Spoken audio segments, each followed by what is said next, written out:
Hello, everyone, and welcome to English Pod. My name is Marco. My name is Catherine, and today we have a sad lesson for you. This is an intermediate level lesson about what happens when a friend or family member dies. Exactly. So we have a lot of words that are related to all the preparations for when somebody dies, and also some phrases that you can say to someone that maybe had a family member who recently passed away. So before we get into all of this, we have a key word that we want to take a look at now in Vocabulary Preview. Vocabulary Preview. All right, so in Vocabulary Preview, you have that one word, and it's the title of our lesson also, funeral. Funeral. So funeral is an event. It's something that we have. So basically, a funeral is the time when we mourn someone who has died. It's a celebration of their life. Right, so it's kind of like a ceremony where you respect that person that passed away, right? Some people will talk about the person that passed away, or maybe, it's time to maybe honor that person, to, as you say, mourn and remember that person. Right. So it's very common for people in different religions to have different traditions. In some religions, like I think in Christianity, you have a priest who will say some things that are very traditional and then say some things about the person who died. And other religions have different ceremonies. Right. So today we're going to take a look at what happens in preparing a funeral.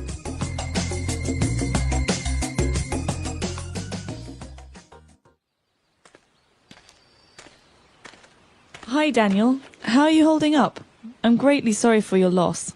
Thank you. I'm doing much better. I've begun organizing everything for the funeral. How's that going? It's a lot harder than I imagined. There are many things that you have to arrange. I booked a time and date with the funeral home, but I still have a lot of things to do. Have you bought a burial plot and a casket? No, Wendy is being cremated. She always talked about how she didn't want to be buried. I already chose a cremation urn, and we plan to spread the ashes in the ocean. I see. That sounds like something she would have really liked. I'm sure the memorial service will be tasteful. You're doing a great job. Thanks. It hasn't been easy, but luckily we have life insurance, and Wendy left behind a detailed will that will sort out any other legal matters.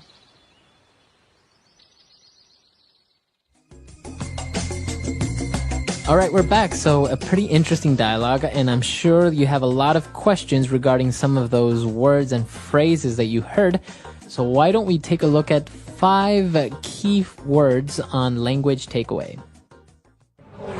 Language takeaway. So basically, we have 2 friends in this dialogue who are discussing arrangements for a funeral, and one friend is asking the other about his preparations and asks if he's bought a burial plot. Okay, burial plot. Now, what is a burial plot, and why would you buy one? Well, a plot, P-L-O-T, plot is a piece of land. So you can think about this logically. A burial plot, burial, to bury, is a place, a space in the ground where we bury a person. Usually you buy one of these at a cemetery, right? That's right. So cemeteries have usually a lot of land, and you can pay for a piece of land. A small portion. A small portion, yeah. And that's a burial plot. Okay, good. And, our next word is related to what you put into this burial plot, right? Somebody dies, and what goes into this piece of land is a casket. That's right. And I don't know if any of you are fans of the TV show 6 Feet Under, but you'll know from this TV show that there are many different kinds of caskets. Right. So a casket is a box. You can have fancy caskets, or you can have wooden caskets that are very simple, like pine. And basically, this is the box that the person's body will go into when they're buried. Right. Very good. So that is called a casket. Well, moving on, a new trend, I would say, in many countries and many people around the world don't want to be buried. So what happens? You get cremated. Cremated. So this is the option for people who are not buried. In some countries, China, for example, I don't think you can be buried. You have to be cremated because there's an issue of space. Right. And this is an option for most people where basically your friend or your loved one, their body is burned, and you can collect the remains afterwards. They're very small. They're ashes. Right. So it's like a burning process. Okay, interesting. So the word is to be cremated, to get cremated. Yeah, his body was cremated. Was cremated. And well, as you said, you take the ashes and you can put them in a cremation urn or just an urn. Okay, urn. This might sound like a strange word to you, but an urn is a special kind of pot, okay, or a vessel to hold things in. So, for example, in this case, we have a cremation urn that is a special pot, usually very beautiful. Sometimes there's a name on it with the deceased person's ashes, Right. his or her remains. Okay, very good. So, as you said, it's kind of like a vase or a pot, something very nice and small where you have the person's ashes. All right, so now we know what happened during the funeral. We know what happens, how you maybe cremate the person or you put them in a casket. And, well, what happens afterwards? Well, afterwards, you have a memorial service. Okay, so many people want to know what's the difference between a funeral and a memorial service. Right. In my mind, a funeral is very quiet and sad, and you have some respectful words, and you usually put the casket into the ground, or you have some kind of ceremony. But a memorial service is an opportunity to talk to friends and family, to eat some food, to have some drinks, to talk about the person who died. It's almost like the party, if that makes sense. Mm-hmm. Yeah, exactly. It's a get-together of people who obviously are trying to give support to their friends or their family members who lost that person, but also to talk about that person in a good way and all the great memories they had. I guess that's why it's called a memorial service, because you remember and you give out your memories about that person. Exactly. Okay, great. So a lot of interesting words there, very specific to this topic, but obviously really important. So why don't we go back and listen to the dialogue again?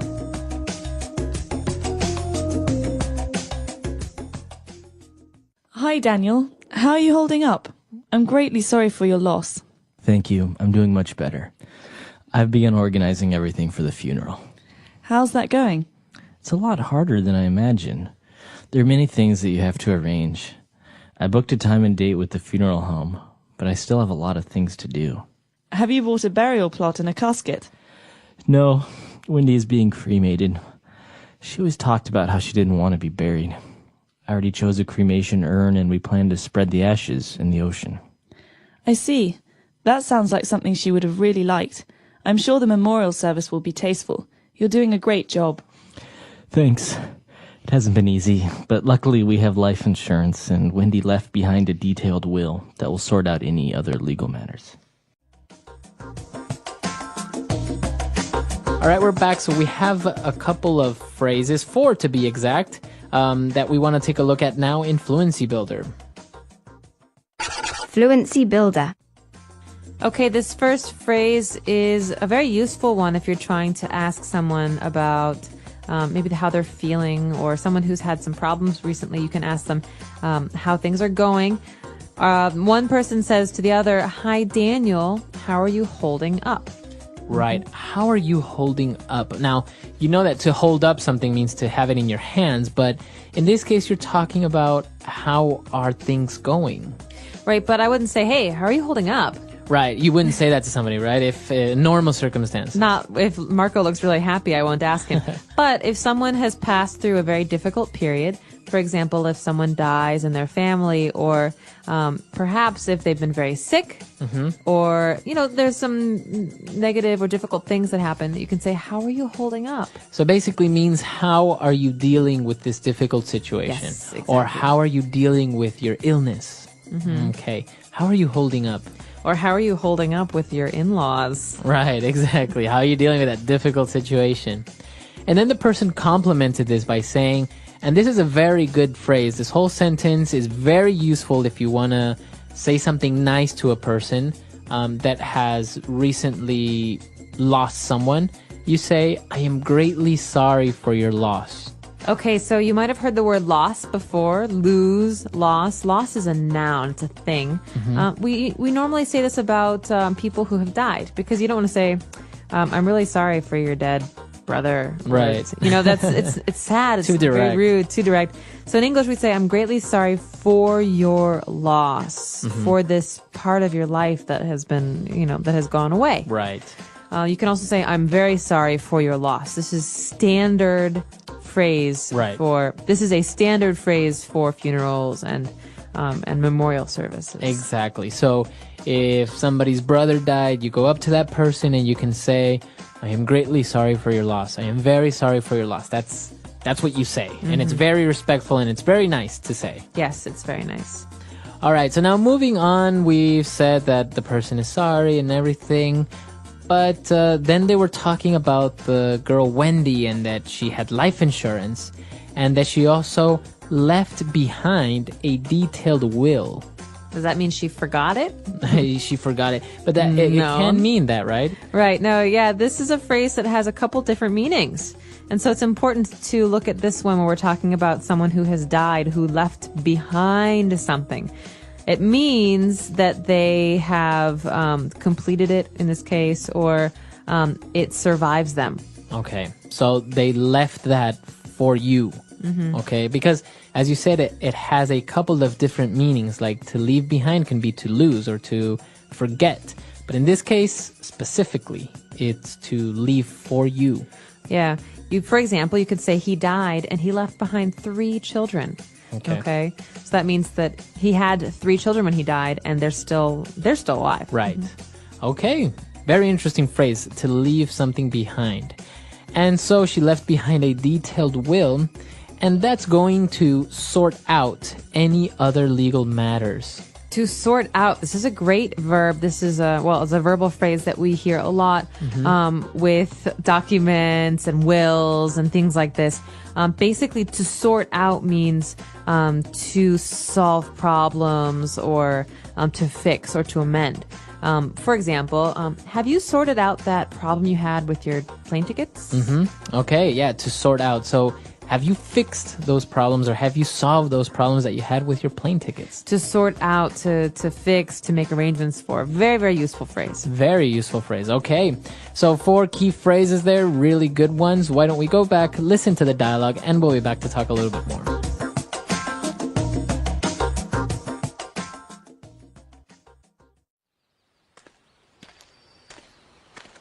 Hi, Daniel. How are you holding up? I'm greatly sorry for your loss. Thank you. I'm doing much better. I've begun organizing everything for the funeral. How's that going? It's a lot harder than I imagined. There are many things that you have to arrange. I booked a time and date with the funeral home, but I still have a lot of things to do. Have you bought a burial plot and a casket? No, Wendy is being cremated. She always talked about how she didn't want to be buried. I already chose a cremation urn and we plan to spread the ashes in the ocean. I see. That sounds like something she would have really liked. I'm sure the memorial service will be tasteful. You're doing a great job. Thanks. It hasn't been easy, but luckily we have life insurance and Wendy left behind a detailed will that will sort out any other legal matters.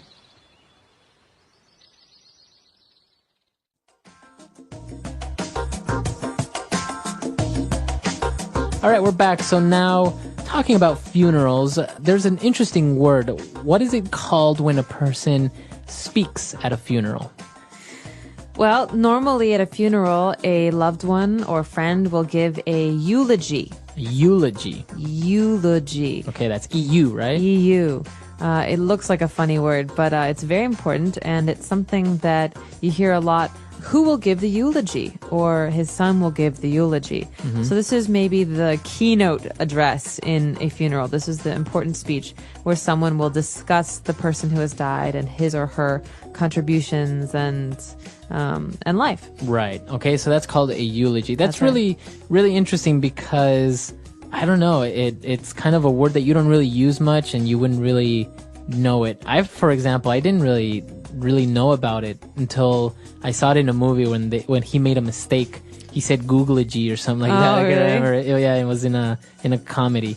So, but very interesting words. It's a sad topic, but it happens sometimes. You have to deal with these things, and so if you have to do it in English, well, what better way than to learn all of these things, which could come in handy sometimes. That's right. And, you never know. You're watching a movie or something and this comes up. There are a lot of comedies, like you said. We call them black comedies. It means they're very dark and talk about that. strange.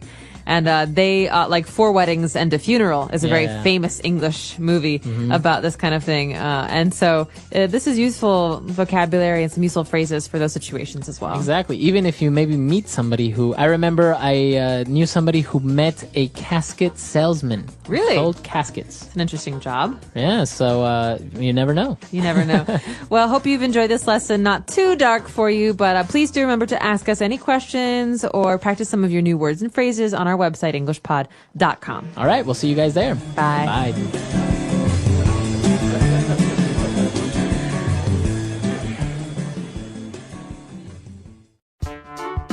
The English Pod audio review.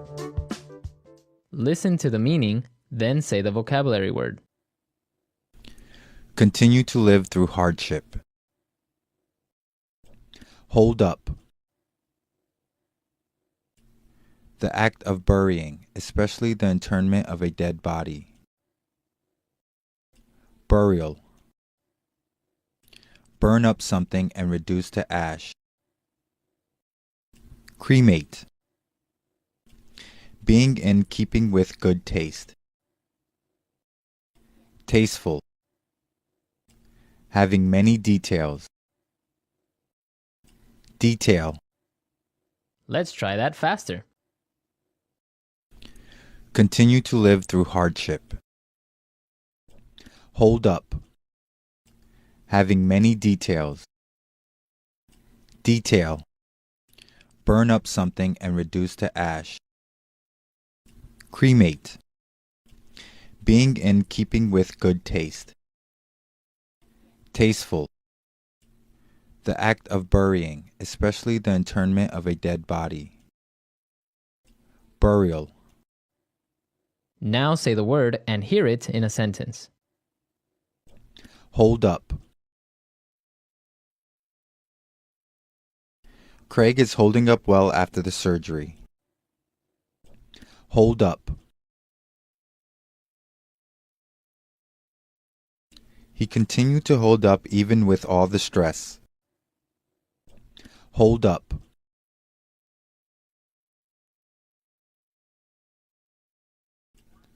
Our family is having a difficult time holding up after my father's death. Burial.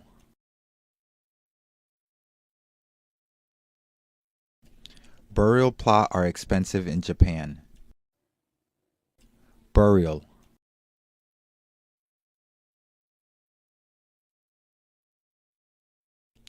My parents bought burial plot that are next to each other. Burial.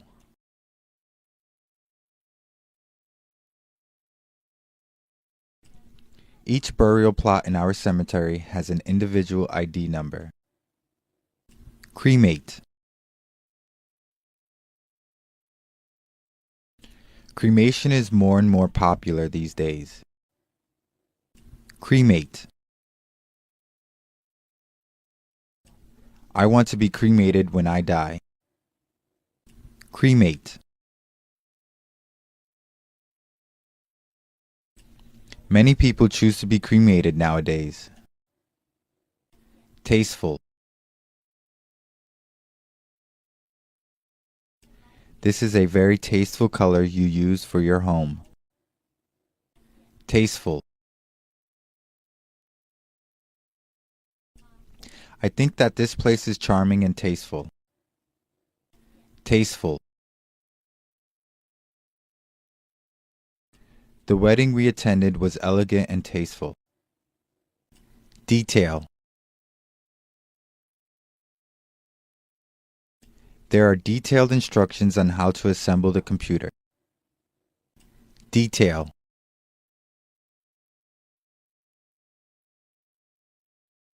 Mike left detailed contact information in case you need to contact him. Detail. This book contains detailed information about Italy.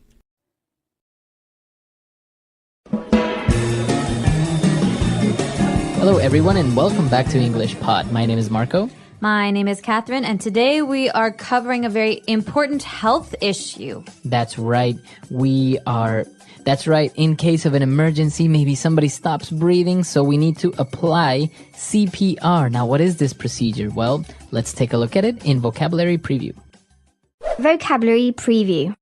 CPR in English is an acronym. That means C, P, and R all stand for different words. The big phrase here is cardiopulmonary resuscitation. All right. So you don't have to remember that. Well, that's pretty hard. What if you break it down? So what is cardio? Cardio means it has to do with your heart. And then pulmonary? Pulmonary means lungs. It has to do with your lungs. And what about resuscitation? That means to bring back. So to resuscitate is to bring back to life. That's right.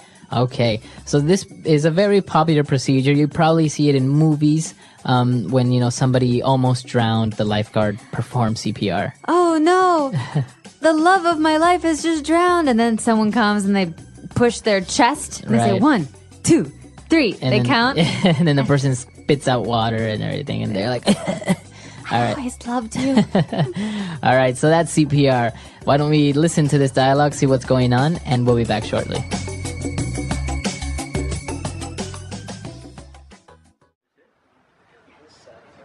Hello everyone and welcome to our CPR for Beginners course. First of all, does anyone know what CPR stands for? Cardiopulmonary resuscitation. That's right. We apply CPR in the case of cardiac arrest or pulmonary arrest. What does that mean? Well, basically, if your heart stops pumping blood or your lungs stop pumping air, then we need to get them going again. That's when we have to apply this procedure. Let's begin. I need a volunteer. Me! All right, come here and lay flat on your back. Let's suppose this young woman has stopped breathing. We must lift the person's chin so that we clear a pathway for air to get into the lungs. Then, we place our mouth over the other person's mouth and blow air 2 or 3 times, like this. Wait, what are you doing? I'm a married woman. You can't just try to kiss me like that. Ma'am, I'm not trying to kiss you. I'm trying to demonstrate how to apply CPR in the case of an emergency. Well, okay, no French kissing. As I was saying, we blow air through the mouth in this manner. Once this is done, we must try to get the heart going again. To do this, we place our hands over the person's chest and press down firmly 2 or 3 times. Wait, what are you doing? You can't just kiss me then go for second base. All right, we're back. So a couple of pretty difficult words and phrases there, but don't worry. We'll explain them now in Language Takeaway. Language Takeaway. The first phrase we've got today is cardiac arrest. All right, so cardiac arrest. Now, cardiac, I think that has to do with the heart again, right? Exactly, your heart. And what about arrest? Well, arrest means 2 things. Maybe you've heard of this meaning to arrest somebody. The police arrested someone. Well, this means to stop. To stop. Okay? So we're not talking about the police here. We're talking about the heart stopping. Okay. So cardiac arrest means when your heart stops. Okay, and another word that's right next to it, pulmonary arrest. So I'm guessing, again, pulmonary has to do with lungs. That's right. And arrest stops, so your lungs stop pumping air. Exactly. So cardiac and pulmonary arrest, these are 2 times when your heart or your lungs, they stop doing what they are supposed to do. All right, and interestingly enough, the heart pumps blood, the lungs pump air, and that's our next word. What is this word to pump? To pump means to fill something with, okay? So, for example, the heart pumps blood to the rest of your body. That means it's always making sure your body has blood going into it. And the same thing with your lungs. Your lungs help oxygen and air get to the rest of your body. So they pump it. They fill up with air. Okay. And we can do the same in other things. For example, you pump air into your tire. That's right. If you have a flat tire, you're riding your bicycle and your bicycle won't move. Oh no, you have to pump it with air. That means fill it up with air. Okay. Or maybe even pump water, right? Like in your house. Or pump your car up with gas. Okay. All right, very good. So now the man is going to explain how to perform this procedure, CPR, and he asks for a volunteer. Okay, a volunteer. This is a word that can be both a noun, so a thing, and it can be an action, a verb. Okay, so who is or what is a volunteer? A volunteer is someone who offers to do something for free. For free, without you asking them to do it. Right, so Are there any volunteers in the room? Right. And Who wants to write this on the board? Me, I do. Okay. You can also volunteer to help people who need help. So, for example, in Haiti, there's an earthquake, and there are many people who offered to volunteer to help Haitians. So that means they said, I will work for free to help these people. A volunteer. A volunteer, or to volunteer. Very good. So now we have our volunteer, and the man is explaining what to do. Lift the person's chin so that we clear a pathway for air to get into the lungs. Oh, this is a good one. So a path is like a road. It's where something can go, can move. To clear a pathway means to make some room. To make a clear path. So that means, think about it. If you can't breathe, someone has to find a way to make room, to make a hole for you to breathe. So that means to move whatever is blocking you, to clear some kind of space. Okay, so that's a pathway, a clear space. And now, well, he's demonstrating how to perform CPR. So what is this verb, to demonstrate? To demonstrate is very important. We use this in most kinds of teaching. So to demonstrate is to show or to give an example. Okay, so for example, here in English Pod, we are demonstrating how to use these words in sentences. Exactly. So an example is a good way to demonstrate the word or the phrase. Very good. All right, why don't we listen to this dialogue again, and we'll be back in a bit. Hello, everyone, and welcome to our CPR for Beginners course. First of all, does anyone know what CPR stands for? Cardiopulmonary resuscitation. That's right. We apply CPR in the case of cardiac arrest or pulmonary arrest. What does that mean? Well, basically, if your heart stops pumping blood or your lungs stop pumping air, then we need to get them going again. That's when we have to apply this procedure. Let's begin. I need a volunteer. Me! All right, come here and lay flat on your back. Let's suppose this young woman has stopped breathing. We must lift the person's chin so that we clear a pathway for air to get into the lungs. Then, we place our mouth over the other person's mouth and blow air 2 or 3 times, like this. Wait, what are you doing? I'm a married woman. You can't just try to kiss me like that. Ma'am, I'm not trying to kiss you. I'm trying to demonstrate how to apply CPR in the case of an emergency. Well, okay, no French kissing. As I was saying, we blow air through the mouth in this manner. Once this is done, we must try to get the heart going again. To do this, we place our hands over the person's chest and press down firmly 2 or 3 times. Wait, what are you doing? You can't just kiss me then go for second base. All right, we're back. So now let's go with Fluency Builder. Fluency Builder. Well, the first phrase in Fluency Builder we hear in the beginning of today's dialogue. The teacher says, well, basically, if your heart stops pumping blood, then we need to get it going again. Okay? So that's a whole phrase there, to get something going, to get it going. What do you mean by this? This means to start it up again. Okay? So we could say, I used to teach an English class for my colleagues, but we stopped having it. I'd like to get it going again. Okay, so you'd like to start it up again. Exactly. So usually you're talking about turning something on or getting something started. For example, maybe your car won't start. So if you push it, you can get it going. Right, to get it going, or to turn the key is to get it going. Okay, right. So to get something going. Now, moving on, we have 2 key phrases here that are a little bit spicy, right? Yeah, they're very romantic. Although this is a CPR class, so it shouldn't be very romantic. All right, well, this phrase that we have coming up is French kiss. To French kiss someone, or a French kiss. So the volunteer says, okay, I'm happy to help you, but no French kissing. Okay, what so is what French is French kissing? kissing? No one wants to answer. All right, what is it? Well, it is when you kiss someone, but your tongue goes into that other person's mouth. Ew. All right, so there's a normal kiss. You can kiss your friends on the cheek, but a French kiss means that you use your tongue. Okay, so I wonder why they call it a French kiss. Maybe Americans just were too shy. They blamed it on the French. Maybe the French listeners out there can tell us. All right. So now moving on.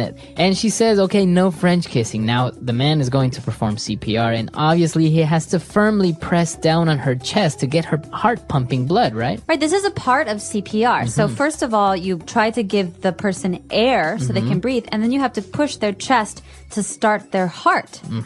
And this woman, the volunteer, says, hey, what are you doing? You can't just kiss me first and then go for second base. All right, so what is second base? Okay, this is a sports metaphor. With baseball, right? Baseball. Because baseball has 4 bases: first, second, third base, and home plate or Exactly. home base. So in romance, when we're talking about dating, we have a way to say first, second, third, and fourth base. First base is kissing. That's kissing, right? So second base, what would be second base? Well, in this example, it means touching. Touching certain parts of the body, right? Romantic touching.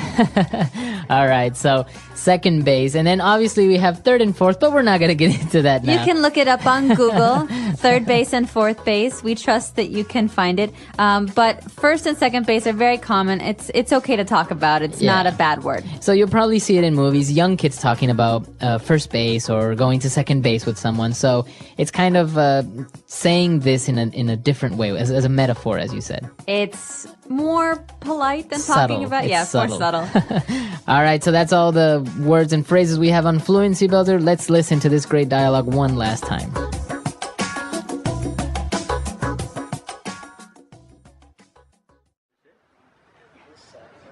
Hello, everyone, and welcome to our CPR for Beginners course. First of all, does anyone know what CPR stands for? Cardiopulmonary resuscitation. That's right. We apply CPR in the case of cardiac arrest or pulmonary arrest. What does that mean?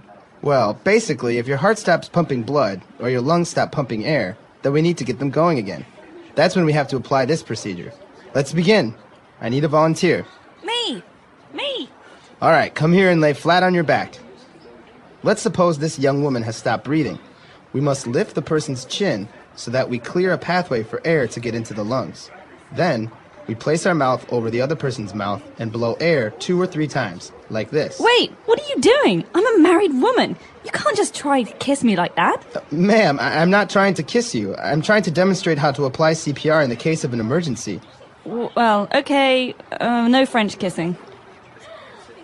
As I was saying, we blow air through the mouth in this manner. Once this is done, we must try to get the heart going again. To do this, we place our hands over the person's chest and press down firmly 2 or 3 times. Wait, what are you doing? You can't just kiss me then go for second base. All right, we're back. So a CPR class, this is actually a very popular thing to take up. You never know when you need to perform it, right? That's true, and I think it's a really smart smart class to take. You can usually take them for free at a community center or a fire department. The Red Cross. The Red Cross. I have a Red Cross certification. Oh, really? So you know how to perform this? Yep. Wow. It's actually, as I said, I think it would be very useful, and I've never taken a course like this up, but I know how to perform the procedure. So Yeah. I'm not certified, though, so I'm not a certified trust you. CPR. I'm not a certified CPR person. But it's interesting. Let us know if in your country maybe you can take CPR classes, or maybe you're a CPR certified technician. I don't Or know. maybe you are trained in other ways, so we're curious about those as well. Let us know if you have any questions about today's lesson. Our website is englishpod.com. All right, we'll see you guys there. Bye, everyone.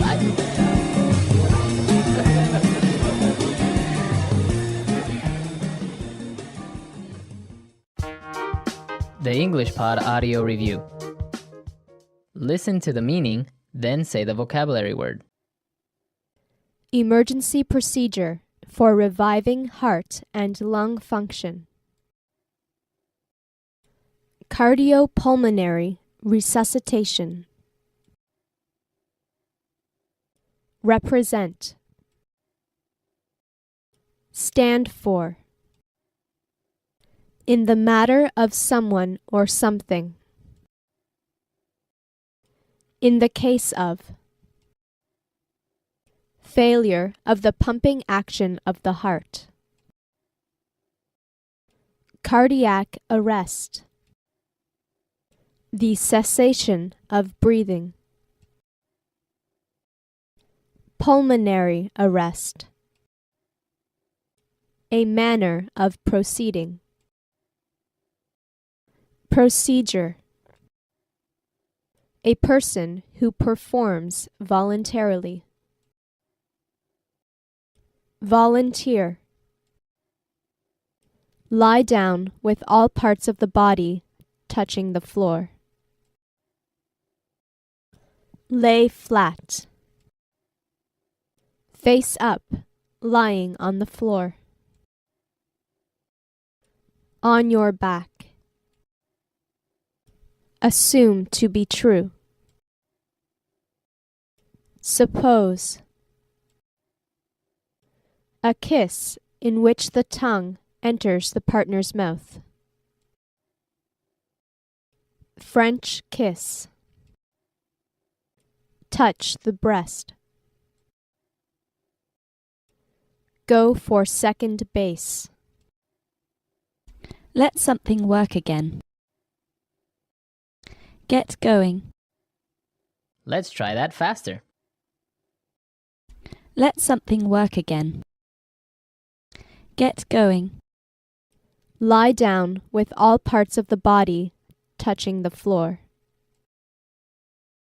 Lay flat. Failure of the pumping action of the heart. Cardiac arrest. In the matter of someone or something. In the case of. Touch the breast. Go for second base. A kiss in which the tongue enters the partner's mouth. French kiss. Assume to be true. Suppose. A manner of proceeding. Procedure. Represent. Stand for. A person who performs voluntarily. Volunteer. The cessation of breathing. Pulmonary arrest. Emergency procedure for reviving heart and lung function. Cardiopulmonary resuscitation. Face up, lying on the floor. On your back. Now say the word and hear it in a sentence. Cardiac arrest.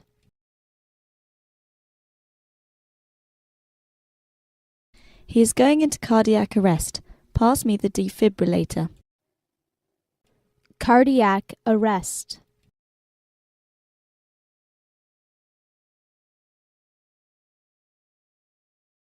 During cardiac arrest, victims lose consciousness, stop normal breathing, and lose pulse and blood pressure. Cardiac arrest.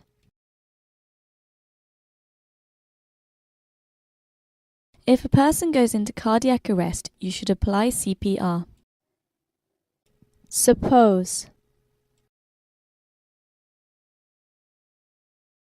Let's suppose I'm your boyfriend. Would you marry me? Suppose.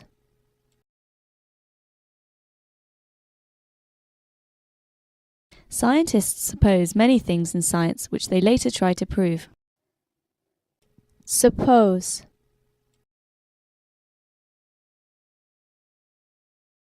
Suppose we win the lottery. What would we spend the money on? Get going. If your car doesn't start, you can push it to get it going. Get going. You have to cheer up and get yourself going again. Get going. You have to wind up this toy to get it going. French kiss. The first time I French kissed a girl was when I was 18. French kiss.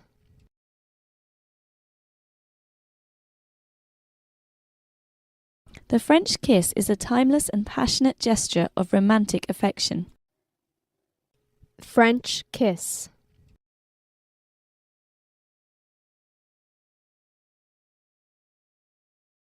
Most high schools prohibit French kissing because it is considered an inappropriate display of affection.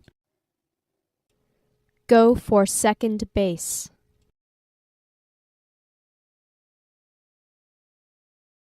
Some friends were bragging about how they got to second base with the girl. Go for second base.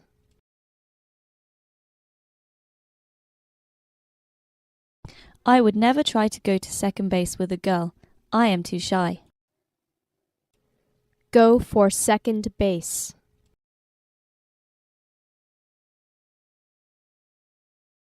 I think that you shouldn't go to second base with someone until you are married. Hello, English learners. Welcome back to another great lesson here at English Pod. My name is Marco. And I'm Erica. And today we are going to have a lesson that is going to be very useful when you arrive late. Yes, well, we all have arrived late to something, and we need a good way of saying sorry and saying why we were late. So today we're not only going to be looking at vocabulary used to explain why you are late, but also some typical excuses of why people are late. Right, so some normal reasons for saying why you're late. Well, why don't we get started with the dialogue? Now, we're going to hear 5 people in the dialogue. So at the beginning, we'll hear the boss and the assistant, and then we'll hear 3 people who are arriving late.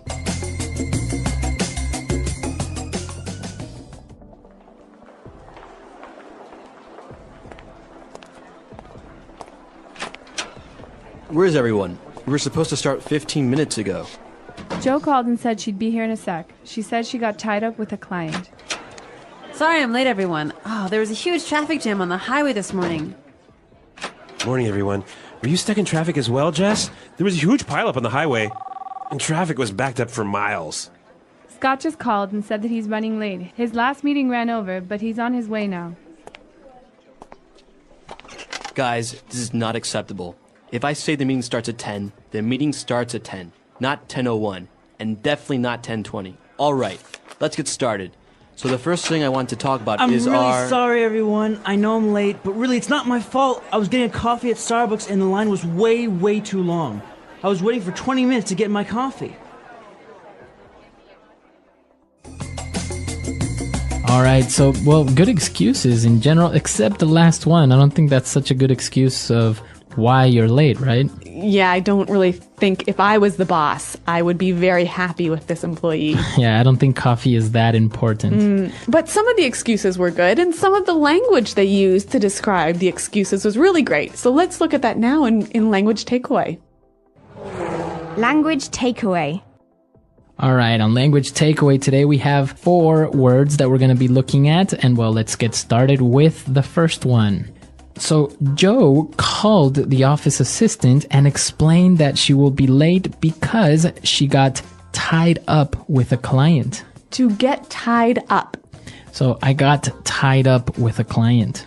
All right, this is a really common reason for being late, but why don't we listen to some examples to help us understand what it means? Example 1. Sorry I'm late, honey. I got tied up at the office. Example 2. I was tied up on the phone all afternoon and didn't get any work done. Example 3. I got tied up in traffic on the way here. All right, so if you get tied up, it means that you get busy with something that you can't avoid. Right, you're busy with something that's so important, it's like you are tied by a rope to that thing. Okay, I got tied up. I'm sorry, I got tied up. Yep. All right, now, the first person that arrived to the office, well, explained that there was a huge traffic jam on the highway. A traffic jam. A traffic jam. A huge traffic jam. Now, we understand traffic, right? Mm-hmm. Cars, a lot of cars. Yep. So a jam, it means that it was like blocked. It was stopped. It was stopped. Yep. There were a lot of cars on the highway and they weren't moving. So a huge traffic jam is a very, very big stopping of cars. Now, our next word explains why sometimes there is a traffic jam.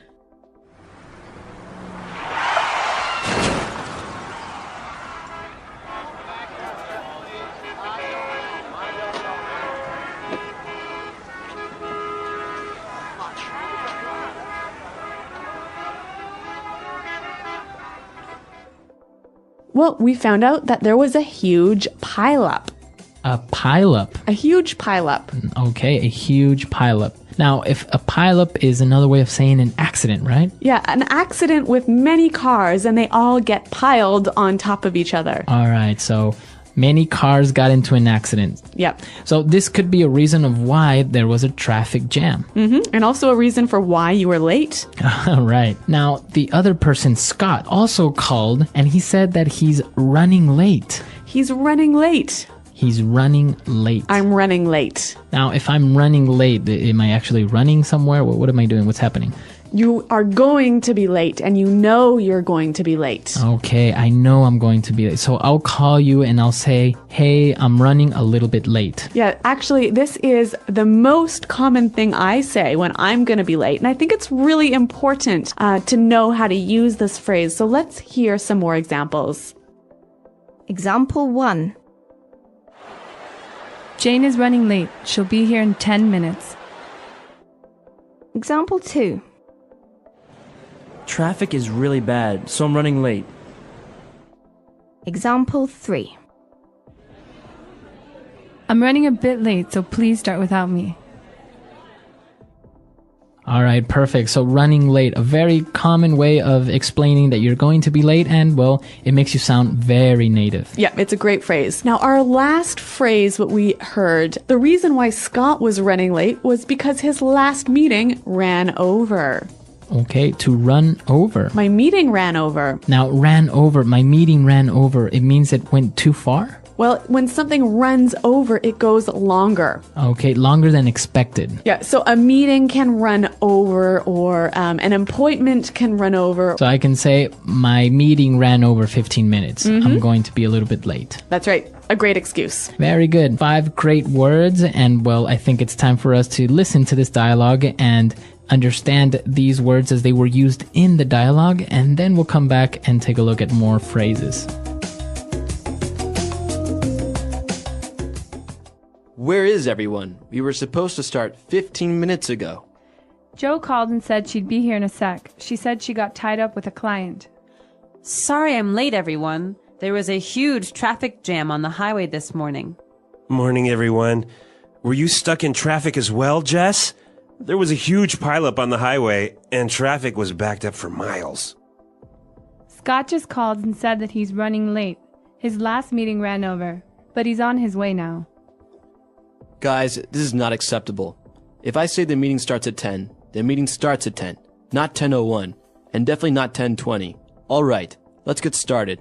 So the first thing I want to talk about is our... I'm really sorry, everyone. I know I'm late, but really it's not my fault. I was getting a coffee at Starbucks, and the line was way too long. I was waiting for 20 minutes to get my coffee.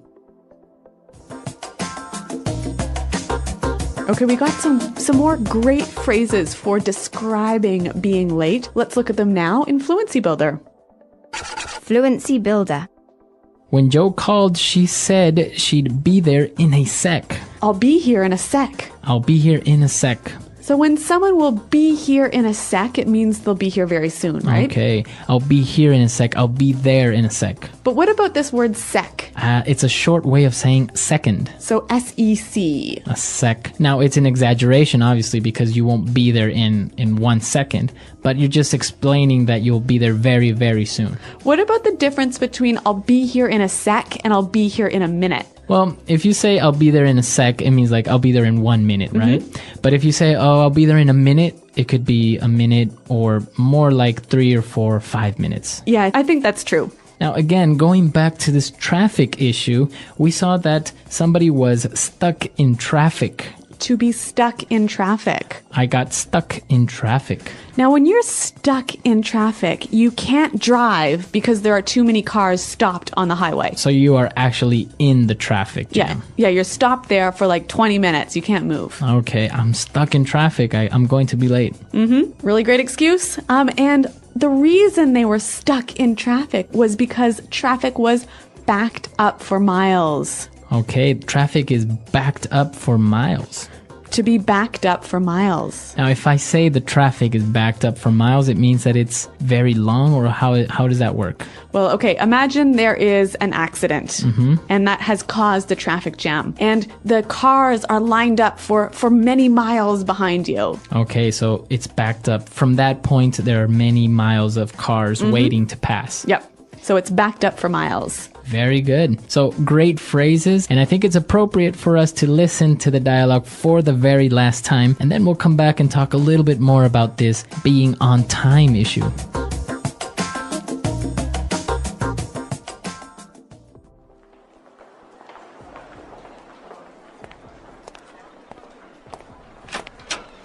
Where's everyone? We were supposed to start 15 minutes ago. Joe called and said she'd be here in a sec. She said she got tied up with a client. Sorry I'm late, everyone. Oh, there was a huge traffic jam on the highway this morning. Morning, everyone.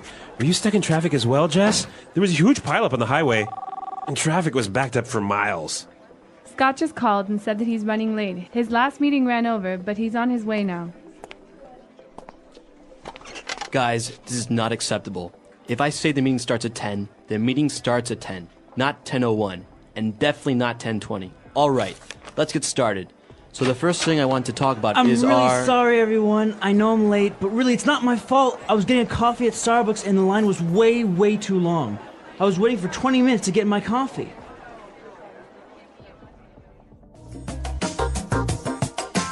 Well, Marco, I know that ideas about time and ideas about being late are different in different countries. Yeah, in different countries, people treat time or being on time in different ways. Yeah, like I'm from Canada, and I look at being on time really different than you do, right? Yes, because for example, if you call for a meeting at 9 o'clock, yep. Usually people will be there at 9 o'clock because the meeting will start. In America. Right, in America. Now, for example, in Latin America, we do have this, what we call sometimes the Latino time or Hispanic time, which is like 9 o'clock is like the time that everyone should be there, but until people get there, get their coffee and whatever, then it'll be 9:15, maybe up to 9:30. And I think it's a little bit even more noticeable when we're talking about social events. Like if you go to someone's house for dinner, in Canada, if they say, come to my house at 6 o'clock for dinner, you'll be there at 6:05, right? Okay, yeah. Yeah, usually you'll be there only a couple of minutes after the time that was specified, just to, give the house owner a little bit of time. Yep. But if we have a dinner invitation for 6, we know that it's not really going to begin eating at 6, so people will get there at 6:30 or 7. And of course, food isn't ready until like maybe 8 or 9. But in German countries, from what I know, you've got to be there. If they say be there at 6, you're there at 6:00, right? Not 6:01. And also, I think it's about when people start work, right? Yeah. How on time you have to begin work. Sometimes it's acceptable to be 10 or 15 minutes so-called late, but in other places, Yeah, North America, if you're supposed to start work at 9, you have to be at your desk working at 9. At 9. Yeah. Yeah, see that in other countries, people get there at 9, get their coffee, maybe take a quick glance at their emails or the newspaper, and then, start working at around 9:30 or 10. So I guess the important thing is to know what the tradition is in the country where you are. Exactly. So come to our website, englishpod.com, and let us know how it works in your countries. I know that many different countries have a different way of treating time, so share it with us. Yes, and remember, if you have any questions, please ask them at the website as well. We're out of time today, but until next time, thanks for listening and goodbye. Bye-bye.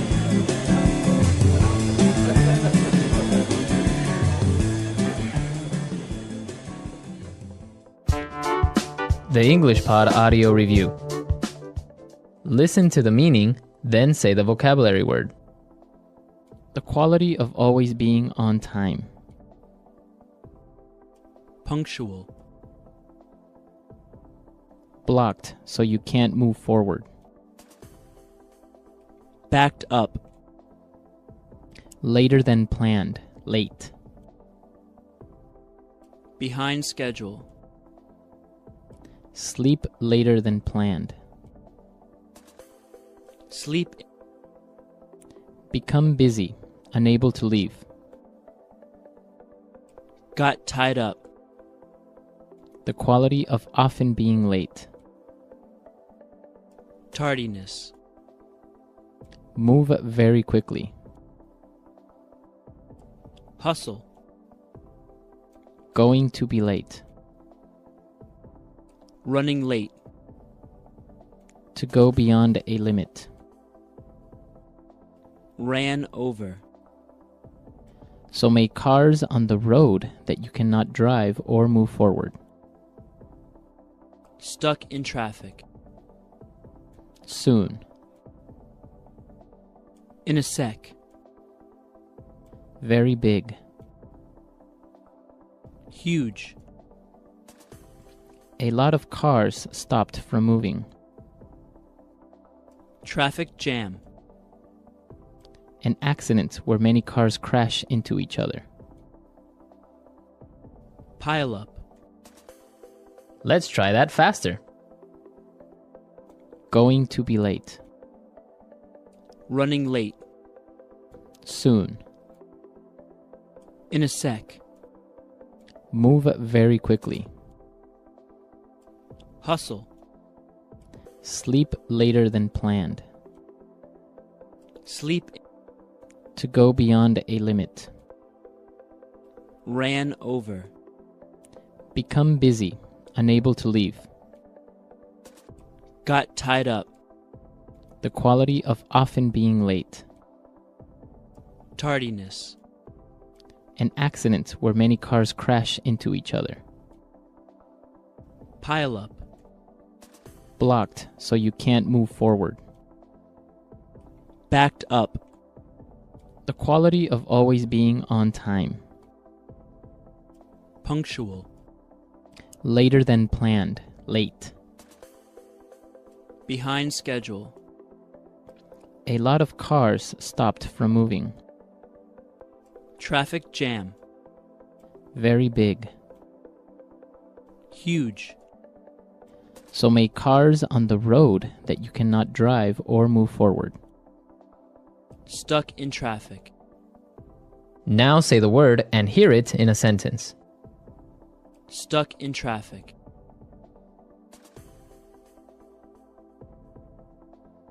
Hello, Daniel? It's me. Listen, I'm gonna be late today because I'm stuck in traffic. Stuck in traffic.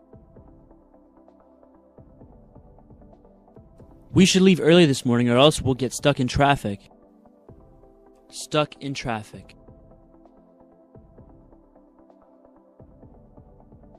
We should have taken the other highway. Now we'll be stuck in traffic for at least an hour. Ran over. The meeting ran over by more than 30 minutes.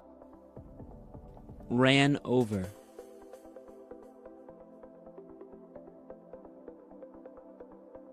I always leave an extra 15 minutes in my schedule, just in case meetings run over a bit. Ran over.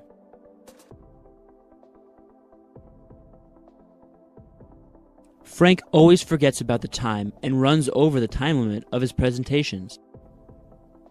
Running late.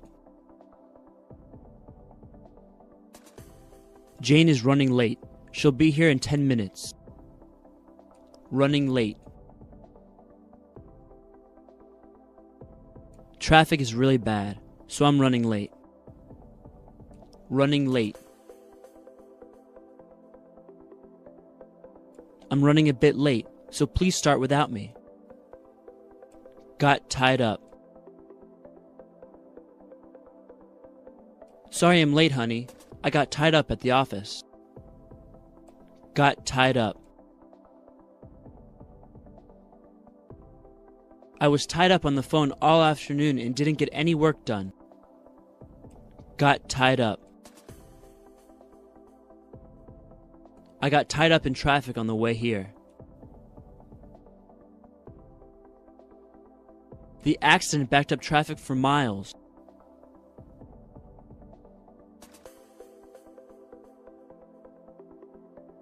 Don't take the 405 freeway today. There was an accident, so there are cars backed up for miles.